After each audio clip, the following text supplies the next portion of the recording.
There he is again. I'm sorry. I'm sorry for kicking you out. Yeah, well, you made somebody blush just a minute ago. Why is that? You made somebody blush a minute ago from You mean Argentina. oh yeah, yeah. Yeah, that face. I don't think he was expecting this. I don't think so too. So what were we talking about? Yeah, that's a good question. We were talking about, we first talked about Yeah, skeletons. never mind. I have a new question for you. Good. You Sure. have a whole collection behind you. Can you pick out just one thing that you want everyone to see and say something about it?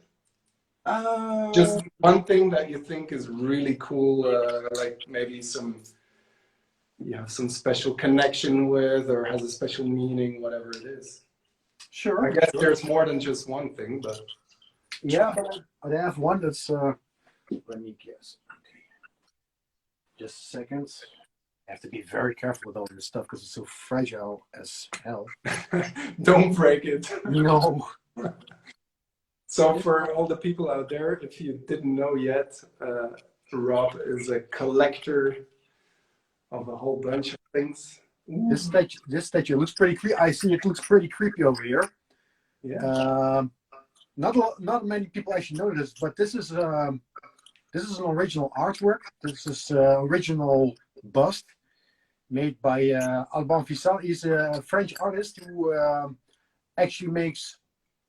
Well, he makes like figurines for famous comics, like Tintin, like Kuifje, and Asterix and Obelix, and stuff like that. And he started making statues for Mike Mignola, for Hellboy. Okay. And but this is a one-off. This is a very special piece. This is actually belonged into in a museum, and it was specially made for the 200th anniversary of Frankenstein, which was celebrated in Los Angeles a few years ago.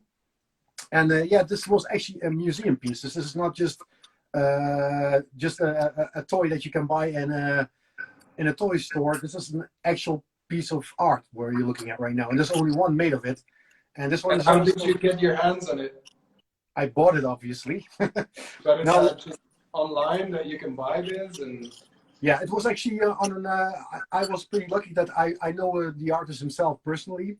And he said, like, okay, it's going to be for sale pretty quickly. So I'll give you the address, and if you'll be very quickly, perhaps we can, discuss something, and then it's yours. Because stuff like this, it will be sold in no time. I can actually sell this right now for, I think, like 5 times the original value. So, not going to tell you the value, but so €5. Yeah, exactly. Cool. That's nice. This is a very special piece. That's. But the same artist, for instance, because I also picked up another. Here you can see it. This is another Hellboy small statue over here, but it's pretty detailed, as you can see. I just put it over this. Yeah. It's the same artist, and what I really like about this artist is that he really knows how to make something that's actually 2-dimensional on paper, make it 3-dimensional. That's something, yeah. Not a lot of people know how to do that. And so what is it made of? Is it stone, or what is it? Well, originally it's made of. I mean, normally he makes it like he starts with some kind of clay, and then he molds it into resin. Oh, okay. Yeah. So this one is made of resin, but it's all it's all hands work. It's really fragile, but it's amazing.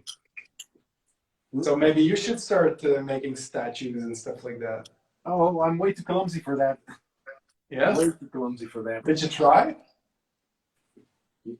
I know my brother, he is or he used to be like this Harley Davidson, like he loves everything Harley Davidson. Mm-hmm. And back when he was a teenager, he had these kits where you could make glue stuff together to get a Harley model.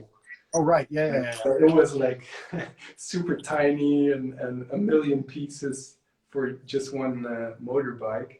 Wow. But and he had to paint the whole thing, and so it was pretty cool to see the end result. But there was a lot of time and cursing that was involved. Yeah, I'm sure. Yeah, yeah. But to be honest, my hands are always a little bit shaky. I have some problems with my fine motorics, so no, I don't think that that would be something for me to do. I think the result would probably be pretty horrendous. Someone asks, what is the meaning of the hand behind you? The meaning of, oh, this one over here. Well, if you know Hellboy, yes, this I can pick it up. It's pretty heavy, but for those of you guys who have seen the Hellboy movie, this is actually a replica of the original. You can put it on your arm. It's pretty awesome if you're wearing it. Yeah, exactly. This is actually the one that Ron Perlman wore it during the movie. Wow. So, and this also, as you can see, it's really detailed. This is like the actual one that was used during the movie. So, but you say it's pretty heavy. Is that like? Well, it's not. Well, if you pick it up like that from there, then okay. It's pretty heavy. But it's made out of some kind of wax, I guess. I think this is like, what should it be, like 5 kilograms or something like that. So it's not that heavy. Yeah, but it's pretty big. Yeah, it's a pretty heavy hand. Exactly, and it's pretty clumsy. But like I said, this is like an original replica from. This is also an official one from the very first Guillermo del Toro movie from Hellboy. So yeah, it's one of my nerdy things to have. One of many nerdy things you have. Yep. So let's talk about Epica again, maybe. And sure. I'm not sure if we should go on for way too long, but either way. So is there something we forgot to mention, or something you want to say to the fans, or maybe what you like them to pick up from the new album, or any words for the fans? I'm pretty sure you guys already talked about the orchestra, right? No, we didn't actually. You didn't? Okay. Was there an orchestra?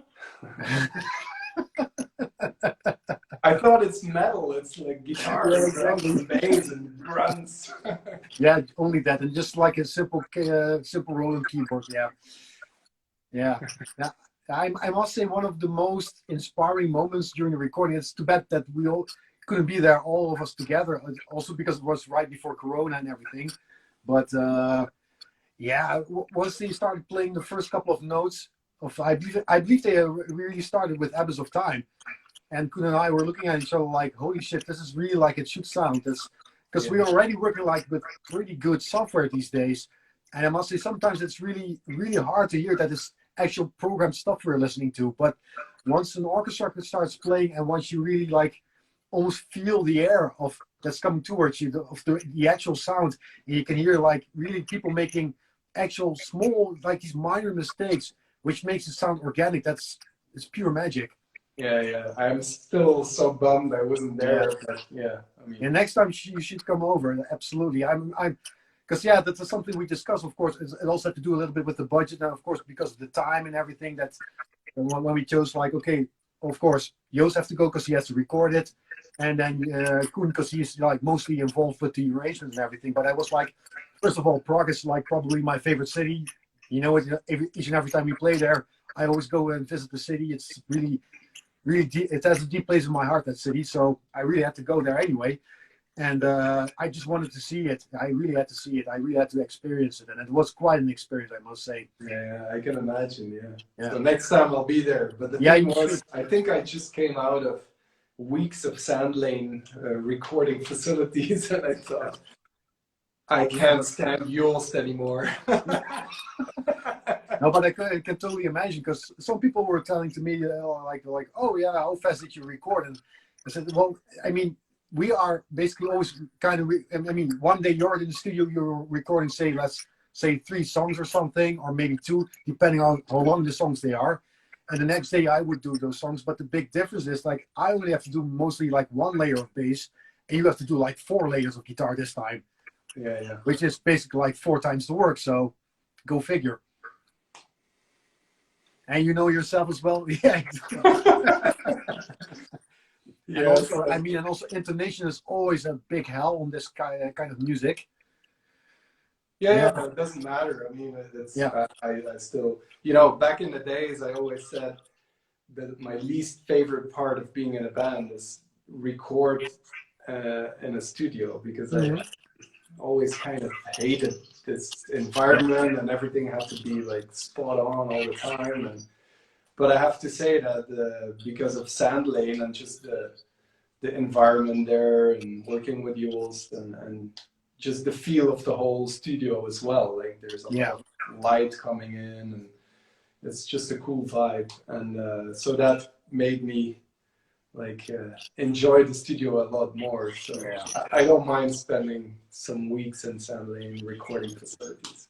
No, I have the same thing because I also remember that back in the days that I'm, especially when I just started to play with bands, the first things we did was always do one takers. It was like, okay, recording with the band and play like maybe 4 takes, and then you pick out the best take, maybe do some overdubs on guitar or vocals, and that's about it. Yeah, This is a completely different level, of course, of recording. This is so much nift picking, and it's sometimes I remember, especially that's something also where we kind of went a little bit over the top, I guess, with the holographic principle, is that we almost recorded on like a hertz, specifically to be so, you know, so precise with everything, and that was a little bit too much. But then again, like you said, these days I really enjoy actually recording because there's such a laid back atmosphere there. Even though that this album was recorded with a much tighter deadline than the other albums, this kind of felt relaxed to me, to be honest. yeah. But I guess it also has to do that we were really well prepared for this because we had And the only thing you need to play is just a low B, right? You're a bass player. exactly. I mean, I used to play a BA and sometimes during the other album, but now I decided, you know, let's keep it simple with B all the time. So. And I only do power chords, so it's exactly. Easy. Well, there you go. Just drop B and go yang yang yang yang. Yeah. No, but yeah, I know what you mean. It's just a cool studio, and yeah, it's pretty relaxed indeed. But we're deviating from your last words to the fans. Oh. Yeah, let me see. Are there also any specific questions, maybe? Well, there's been quite a lot of questions, but let's say someone asked, do you guys make a rough draft recording with less quality instruments and then adjust? So basically he's asking, do we make demos and stuff like that? Oh, yeah. Yeah, definitely. Yeah, when we start, I mean, I mean, if it comes to guitar parts, for instance, yeah, you always record guitars because you're a guitar player, but something that's really changed my approach also probably for this album is that we've been working a lot with Solemn Tones plugins. This is actually the first album, first pre-production also for an album that I've been using a lot of programmed guitars before actually delivering the parts to you and say, okay, do your thing. Yeah. That also changed a lot. So a lot of guitar parts also have been approached from a bit more keyboard kind of point of view, maybe. Yeah. Which makes sense, obviously. Yeah, and it sounds cool. I mean, these days plugins sound really good, actually. So yeah, it's amazing. And that's the same. I mean, I remember when we had the discussion about, hey, dude, when are you going to play those bass lines? And I was listening to those plugins, and I was actually, yeah, I'm going to play the exact same thing because they sound the same. It's the exact same bass actually where it's programmed with. So that's so it's insane what you can do these days. And on the other hand, that's the cool thing is that we also you can also work with your laptop when you're in an airplane these days. Just plug in those in-ears and you can do whatever you want. As long as you just retire. Yeah, exactly. Just leave it up to the plugins and just retire. Well, we've been retiring for pretty much the last year, so exactly. But we always record those videos that we've been, you know, playing actual guitars and bass and drums all the time. But it's all programmed. It's all fake. It's all just for the image. All right, cool. But I'll let you go again, and I'll try one more time with Coen, because maybe his internet is working this time around. And again, we'll mention it again. Stream the album, buy the album, because Coen needs a new phone. Poor guy, poor guy. Yeah. So thanks for hanging out with us, and I'll catch you later. Pretty much. Später. Später. Bye-bye. Ciao. All right, so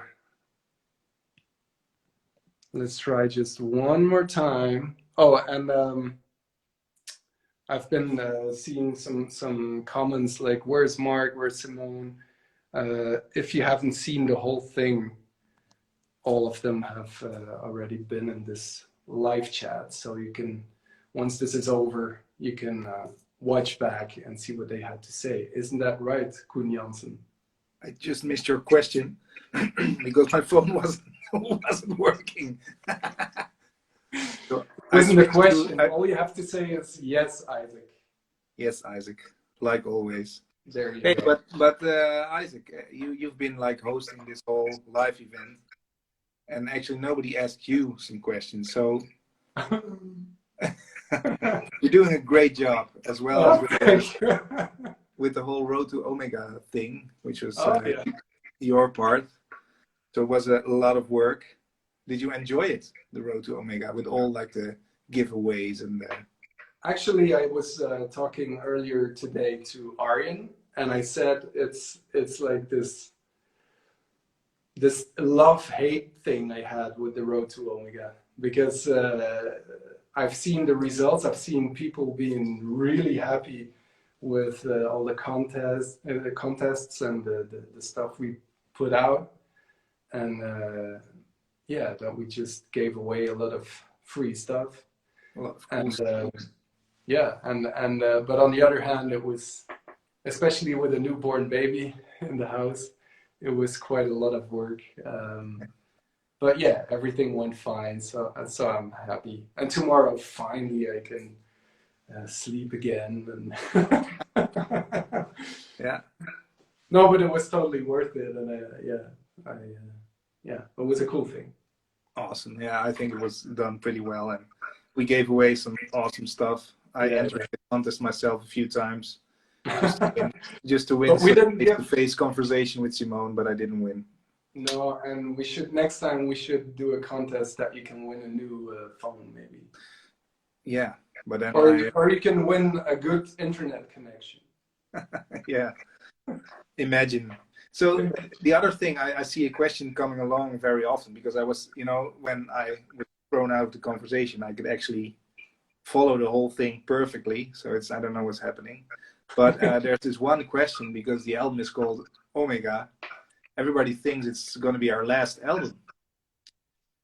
So what's with that, Isaac? Can you please free us from this anxious feeling that this is the last Epica album? Well, as far as I'm concerned, I'll start writing new songs when this is over. So it's not gonna be our last album. As I think it was Simone who already pointed out, the meaning of Omega was actually first, the idea came from Mark, like let's call it the Omega point, which is a scientific theory. It's actually, so Omega would be the third part of a trilogy in albums. So you have the Quantum Enigma, then you have the Holographic Principle, and then the third one is Omega. And so Quantum Enigma is basically introducing the quantum theories and the weirdness of it. Look at that pelado. And then the Holographic Principle is basically saying, oh, there might be a solution for the weirdness of quantum physics, and that's that maybe reality is just a hologram and a stretch of the imagination, and that we're in a pool of possibilities, and we just pull out the possibility, like we design our own universe, so to speak, along the way. Look at Koen going. And then Omega is pretty much the end point, where the theory says that everything eventually will, just like you have the start of everything would have been the Big Bang, and then the end is the Omega point. So I'm not sure if that answers your question, but either way, That's why it's called Omega, and that's why the connection is lost again. Oh my God. Are you still there?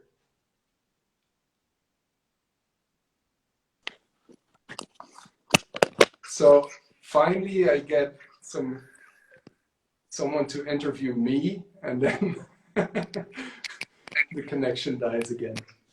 So either way, oh, there he is again. No, there he isn't. I'll kick your ass out of here again. I just think that in general, it might be time to say bye. We've been here for around 2 hours, and lots of people have been watching this, so I'm really happy about that. We are all really excited that our album is finally going to be released tomorrow, and please, for the sake of Coen, stream the album from the second it goes online.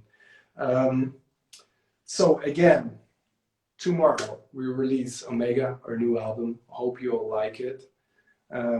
Let us know through our social media what your favorite songs are, or just let us know what you think about it. We love to hear all of that. Again, there were quite a lot of questions asked about pre-orders. They have been sent out, and again, due to the current situation, it might take some time to have them in your mailbox, but either way, we hope that all goes pretty fast so you can start enjoying it, and you can already stream it from 12 o'clock on, from midnight on. Then also we had the Brazilian tour announced today. That's later this year in December. We're gonna come back to Brazil, and we also have a pop-up store. That's also something new, Brazilian pop-up store in Sao Paulo. And we still have the European tour coming up. We hope that, so far we also still have the whole summer scheduled. So let's have our fingers crossed that we can still do shows as soon as possible, especially with a new album. We can't wait to be back on the road. And, but, until that point, you'll have to be happy with listening to the new album, and have fun. Thanks for tuning in. Take care, stay healthy, and see you next time. Ciao. Bye.